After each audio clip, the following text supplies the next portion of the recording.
cases without a hitch, and basically never lost a gamble. Which is why, on the issue of retaking Penacony, I'm watching with keen interest. As for the 2 cases, apologies, but I don't have much info on them either. All I can do is ask you to keep digging for more details.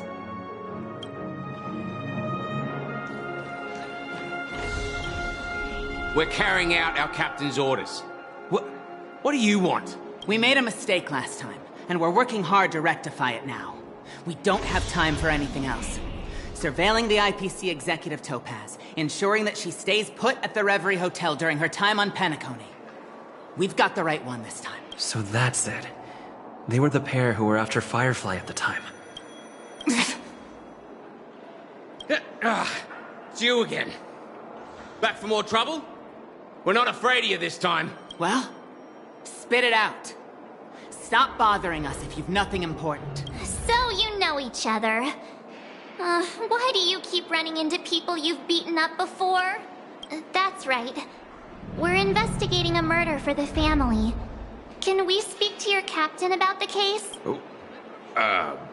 Hey!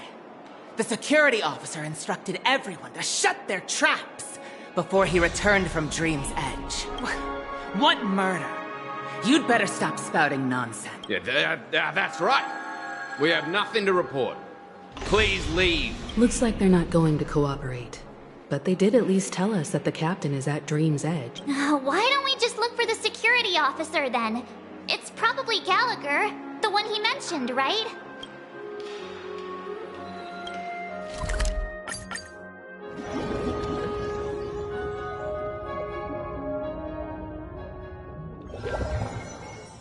Such tight security. I bet they're stumped by the case as well. Apologies. The Bloodhound family is running an investigation up ahead. No unauthorized personnel allowed. Hold on a minute. I think I've seen you before. The gray-haired one. How much trouble have you stirred up exactly on Penacony? Not possible. It was you the last time, yelling about some clockwork friendship while beating me up with that silver-haired girl. I'm not letting you get by this time. Please leave, or I'll have to get on my knees and beg you. Huh? What kind of heinous crime have you committed now? Hold on, sir. We have documents authorized by the family that would aid your investigation. If it wouldn't trouble you, could we see this Mr. Gallagher? Who exactly is this Gallagher you keep talking about? There's been a few people mentioning this name. Even the one with the gray hair. He didn't send you all here? It was the security officer who dispatched us. That's all I can divulge. He'll do! He's the one we've been looking for! Sorry, no can do. The boss said that since it's a matter of the family's reputation, no one's allowed through. Everyone, please leave. There's really no need for us to make things difficult for each other, right? We're really sorry for troubling you. Let's think of another way. Another way. That's it! Didn't they say something about that... what was it? Clockwork? That got this guy to change his mind. Can you perform it again? That... clocky magic. Please? Sorry, no can do. The boss said that since it's a matter of the family's reputation, no one's allowed through. Everyone, please leave. There's really no need for us to make things difficult for each other, right?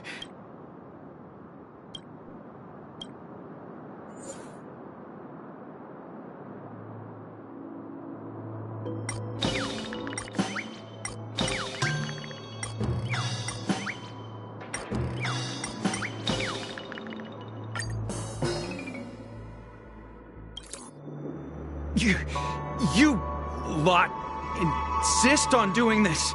Sorry, but human lives and the family's reputation are at stake. It is imperative we know everything about the case. No, I meant to say, do I really have to get down on my knees and grovel? I didn't think you were the type who would kick someone when they were down. If that's the case, I'll just have to acquiesce to everyone's wishes. Lower my esteemed head and plead with everyone. No. No need. Standing is just fine. You don't need to do that. Looks like he still doesn't want to budge an inch.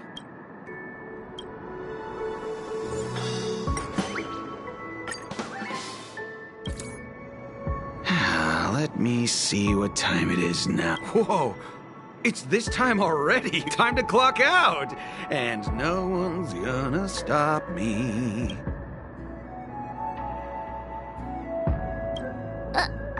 What? Huh? This clockwork trick of yours, it's kinda dangerous. At least he won't be getting in our way again. Let's go find that Gallagher and ask him the intricacies of the case. I was wondering what all the commotion was. Huh. Oh, it's you guys. Welcome. Since you made it here, what can I do for you? Hello, Mr. Gallagher, sir. Judging from your tone, it sounds like you were expecting us. Miss Himiko, you're too polite. There's no need to call me sir. Mr. Gallagher, you even know my name. Of course I do. You folks are from the legendary Astral Express, and honorable guests of the Watchmaker. I had an encounter with this gentleman in the golden hour. I remember that little silver-haired girl was there too. I'm sorry for what happened to that kid. This is also the reason why we've come to visit you, Mr. Gallagher. The Express can't just overlook the death of that child. So we've decided to help the family get to the bottom of it, in the hopes of getting justice for her. The Nameless involved with the family. What an unpredictable twist of fate. Why? What's wrong with the family? It's nothing. On Penacony, everyone loves the family. No matter how much one resists the beautiful dream, when the time comes, they too will find it hard to let go. Who wants to leave a warm nest? Just idiots, little kids, an inebriated fool. Mr. Gallagher seems to be getting at something. Well, you got it wrong. I'm not. You want to discuss the case? Sure. Come with me. This is not a good place to talk. Let's go elsewhere.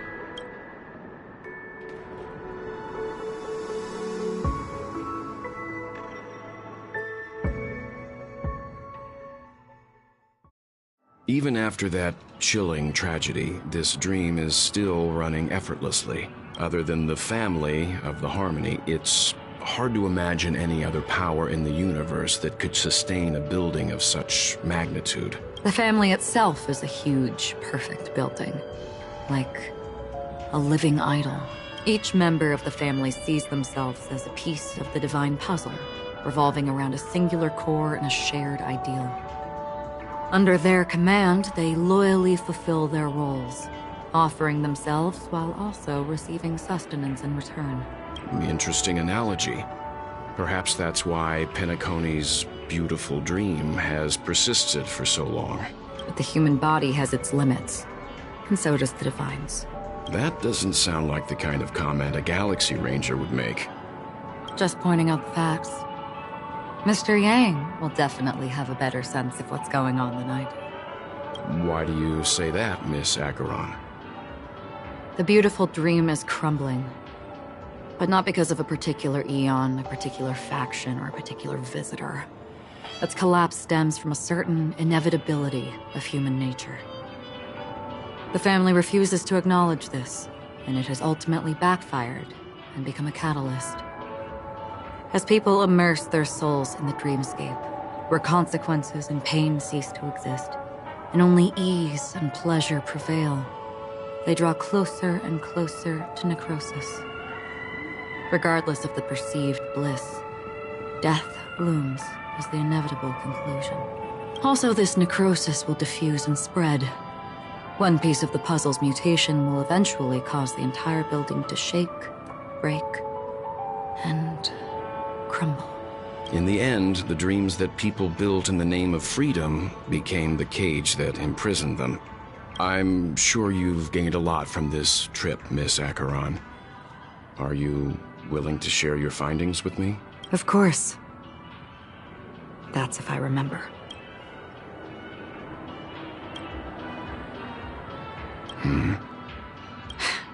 Don't mind me. It's just a habit. Owing to events in the past, I've become easily forgetful.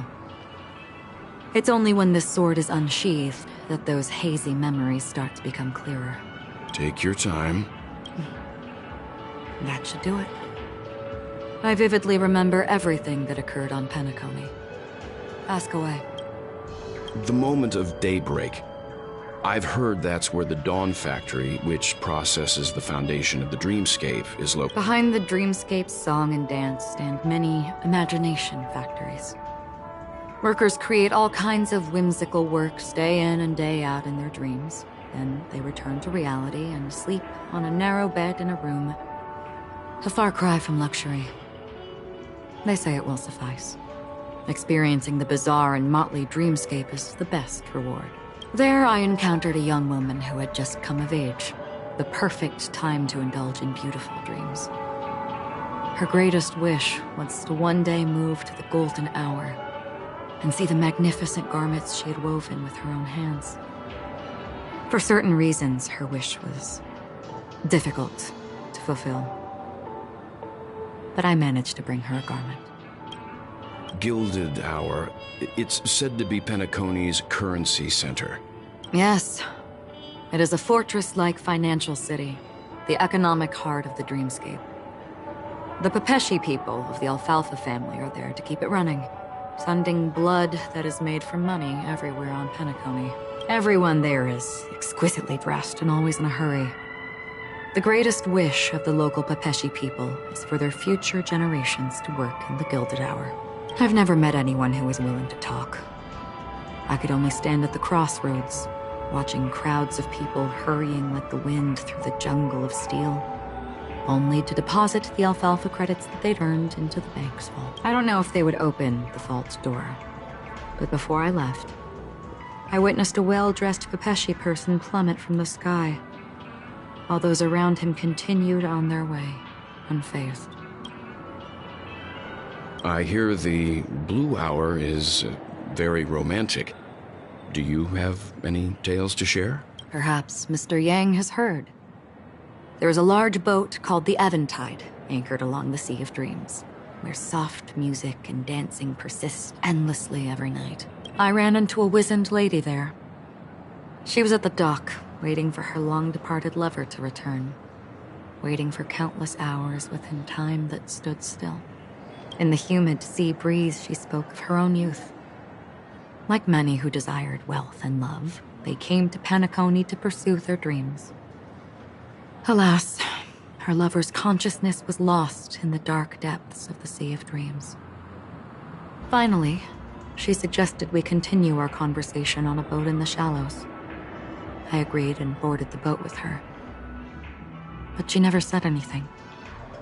Her eyes absent-mindedly gazing at the horizon for what seemed like forever. Finally, we retreated to the beach. The dreamscape of chic, luxury, and consumerism, the moment of dusk. My companions have been there too. Then you all must have seen those who are attempting to realize their dreams.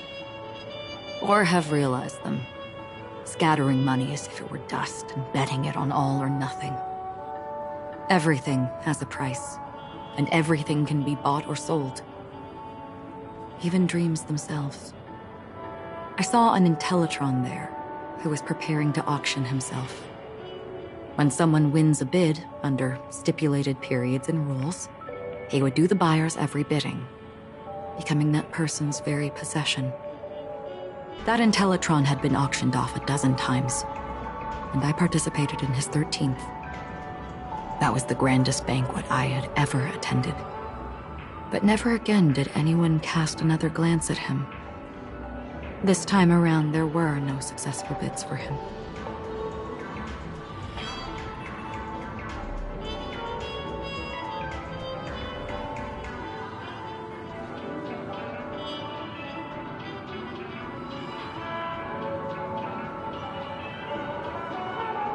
This is what I've seen and heard along the way.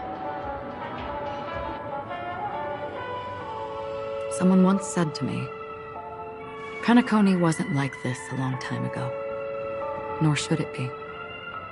I've traveled through the reality and dreamscape of the planet of festivities, watched the tides of night rise and fall when time stopped for people, where the spirits of the rich and impoverished remain forever fixed on their own scales. This is why I think the collapse of the beautiful dream is inevitable. There might be a way to change everything. Perhaps. But if this is indeed the world that people desire, if this is precisely why life chooses to slumber, should we still seek to change it?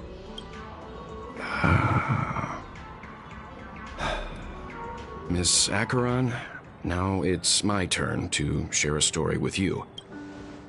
There was a man from my homeland who, at a time when the world was grappling with deep, unhealable pain, made a choice.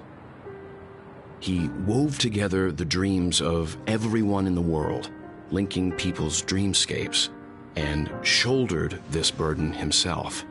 From this, he created a giant, a spiritual atom. And since that moment, the giant stood between heaven and earth, becoming the pillar of the world's existence. As a price, those who found it hard to move forward, who could not advance, forever lost their future. They slumbered in a dream, devoid of disaster and pain, living out their days peacefully in the man's created utopia. And it is because of the wishes of those people who wished not to awaken that this spiritual atom became unbreakable. And yet, you stand here right now, which also means that man failed. Because people must always move towards the future.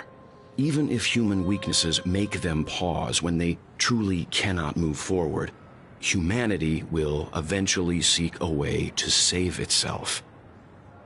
And that man, he was never a failure. Like everyone in that world, he etched the possibilities of human nature into his heart. He was the sun chaser of legend, soaring towards the sky and embracing his final victory with his fall.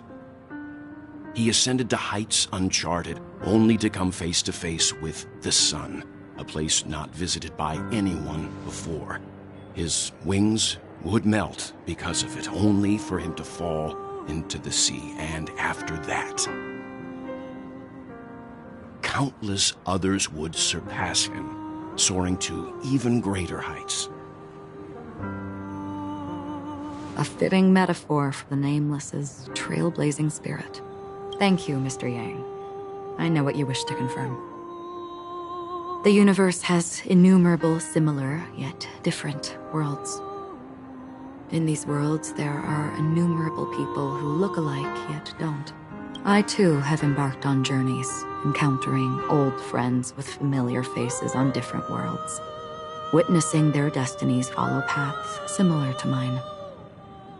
So I will tell you, even if not completely similar, the story you just told, it overlaps with my past. And within that abyssal dream, I ended that man's life. Alone. I am not who you think I am. Nor will my home be as fortunate as your world. I am sorry. It's fine.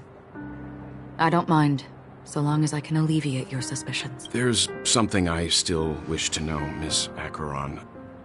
Under that representation of the hunt, exactly what sort of power is it that has motivated your solitary journey thus far? Mr. Yang, before answering that question, I wish to continue the previous topic. I like your analogy very much. Indeed, birds are born to fly. But in a distant past, their ancestors could only gaze at the sky in envy. They saw that faraway ray of light from above the heavens, piercing through the clouds and blanketing the earth. And so, time and time again, generation after generation, the birds spread their wings and took to the sky, attempting to touch its ceiling. All because the sun was there. Then, what if the last bird finally soars into the sky, only to realize that the end of the light is not the sun, but darkness? Then why, exactly, do we even walk towards the light?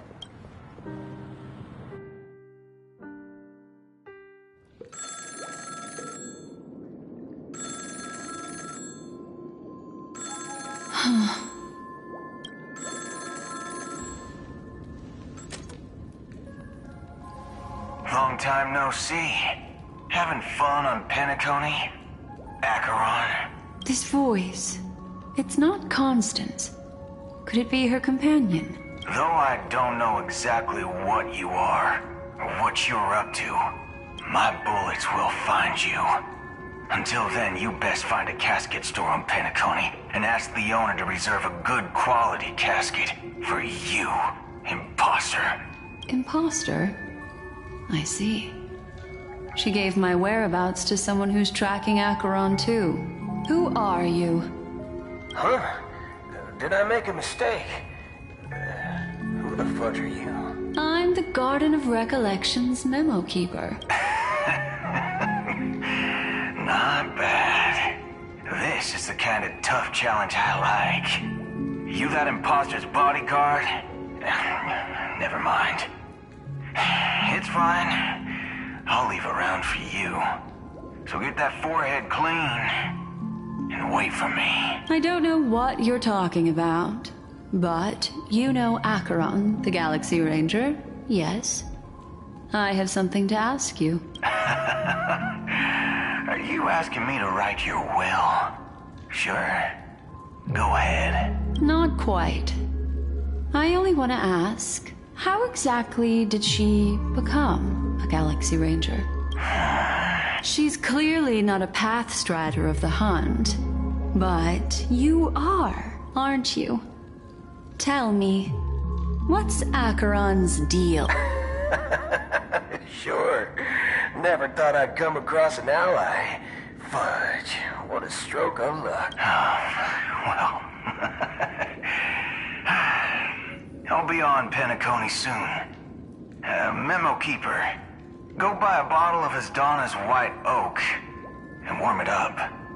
And I'll raise a glass to you. That lady's passed. Well, nobody knows. But if all you want is a simple answer, sure, you best get a chair and take a seat. That woman, named Acheron, is an emanator who should not exist.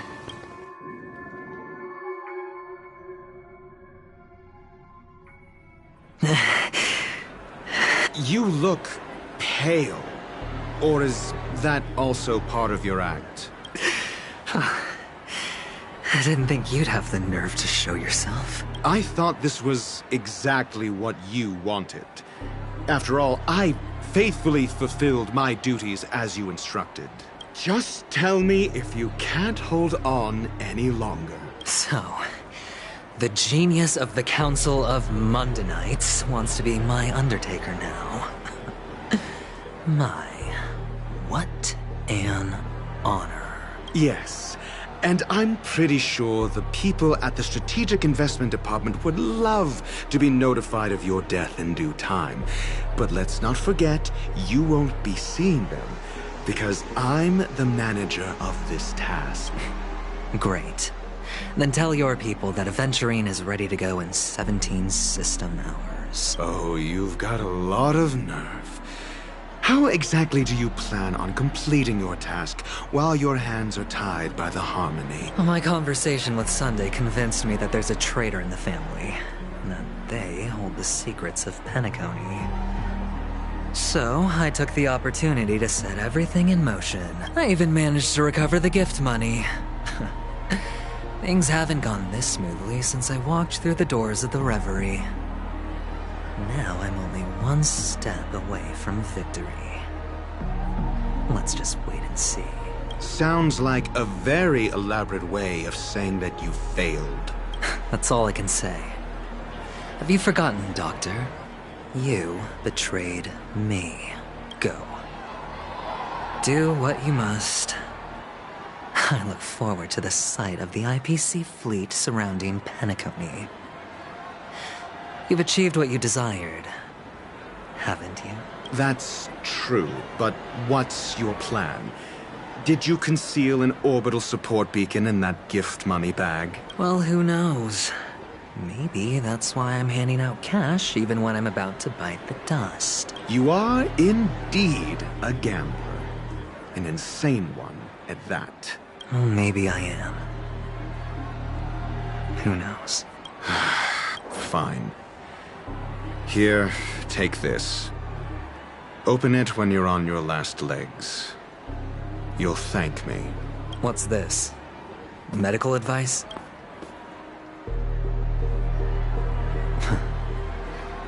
You catch on pretty fast, Doctor. Asking me to solve a case without giving a single clue. How typical of you, you wing-headed scoundrel. But the way you're all on edge about that stowaway... it's just as I guessed it would be. As for now, let the rain of wealth from the IPC fall evenly on everyone.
Would you be willing to support my performance?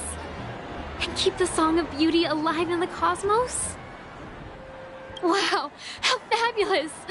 But why would you give such a wonderful gift to a random stranger like me?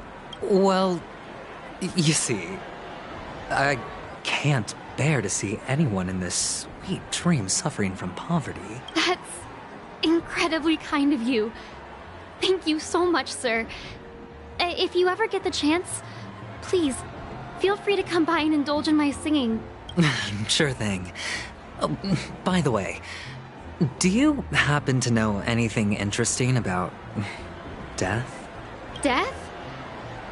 That's a pretty scary topic, and it doesn't really match the mood of this sweet dream. Well, you see, I'm a tabloid reporter collecting ghost stories in Penacony. As you know, the more chilling the stories, the more attention they get. Maybe you could help me out. Well, if you're up for some gossip, it's not about death, but there have been some rumors about a guest at the reality hotel who fell into a deep sleep and didn't wake up. It was like they were in some sort of coma. Nobody knows what caused it, but luckily the customer eventually regained consciousness. Well, all customers are under the protection of the family, after all. Thank you. This will make for a very juicy headline. May Shibe protect us. Unexplained coma. That's actually what happens to your body if your brain dies in a dream. But unfortunately, the customer ended up waking up in the end. I can feel something inside my head. The world has truly lost its way. You... wait. I get it now. This is some sort of prank show, right? You must have some cameras set up around here to film yourself doing good deeds, right? You youngsters are always looking for a quick way to get an audience. But you know what? A truly great show never comes easy. A great show will start soon, old man. But before that, I need to ask you something. Do you know where I can find death in this dream? Ah, I see. Another fearless youngster looking for death, huh? Well, let me give you a piece of advice. Don't think you're the first one who's ever thought of that idea. Death? Not even remotely innovative. I bought it from Dr. Edward. He claimed it was some exclusive fancy schmancy stuff. Oh, what a disappointment. The effects were awful. First, some monster covered in eyes stabs you in the gut. And then all you see are blurry glimpses of buildings and lights. The sky was spinning so fast it almost made me puke. Is that all? Yeah, what else can you expect? Don't put too much stock in the Penacony movie industry. They even call this junk groundbreaking art. Can you believe it? What a joke. Well, I'll leave you be then. I hope you have a wonderful day. A monster covered in eyes. It sounds like the Memory Zone meme. But buildings and lights... I don't think those have anything to do with death. Well, that whole dream bubble was probably created using rumors and gossip. The disturbing voice in my head. A sip of liquor. A blissful reprieve. To drown 1,000 sorrows. Let worries leave. I know I have what it takes to become a poet. Oh? You're giving these gems to me? Didn't expect to meet such a generous soul in this place. Or are you just pitying me? Well, it really doesn't matter. As long as I have Soul Glad, that's enough. This is just a dream after all. You really shouldn't drink so much Soul Glad, my friend. It's not good for your health. Oh. Maybe I really should quit. But not before meeting the Devil of Soul Glad. The Devil of Soul Glad? Care to elaborate? Yeah. It's a seahorse with a long neck. They say it loves to appear to drunk people, especially the ones who are passed out on the side of the road. How funny. Yeah, very funny indeed. Thank you. Does everyone have to go? Take care, my friend. If you ever find yourself in danger, remember that the hounds are always ready to help.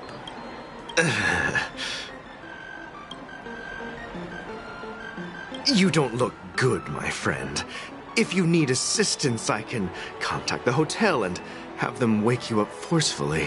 That won't be necessary. I have some business to attend to. But thank you all the same. All right, then.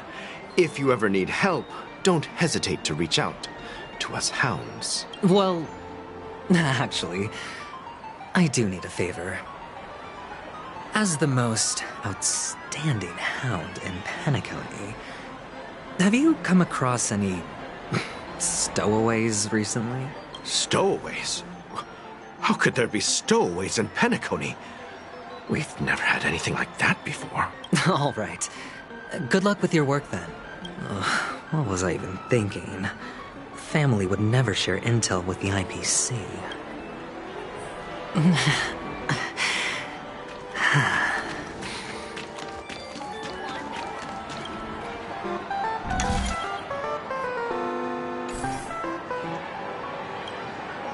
You want to talk to me? Sure, but nothing too sensitive, okay? Huh. Wealthy people have fancy ways to enjoy this dream. But to be honest, I've never seen anyone who gives out money to others like you. So, are you trying to be the prince from the tale, handing out his gold leaf garment and melting his lead heart in the fight? I'm flattered. I'm no prince, and I just thought these gems would help you speak. So, as an investigative reporter, maybe you've heard something about... Another curious soul. I see. Well, that was actually the topic I was most into when I entered the industry. But my boss shut it down. How did your boss talk you out of it? Well, she simply said, covering baseless urban legends like that would make us look like some third-rate tabloid. I thought about it, and she had a point.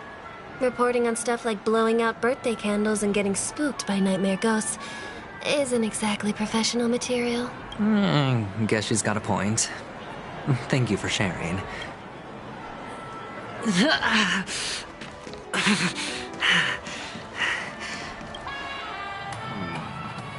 Were you wanting to talk to me?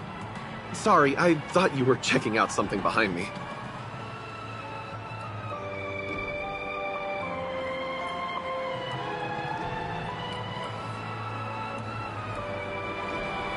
Is this a gift?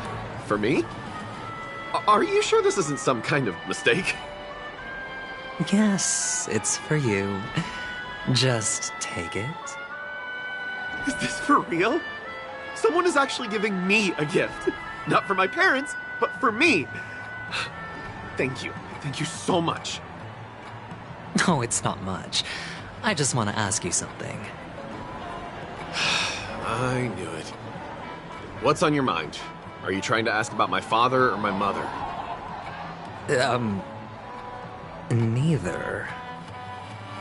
I just wanted to know if you've ever heard about death in the dreamscape. Oh, you sound just like my father. Always warning me about danger, even in dreams. He's an Intellitron, so his dream entry methods are different from us organics. Can't count on him to protect me if something does go haywire.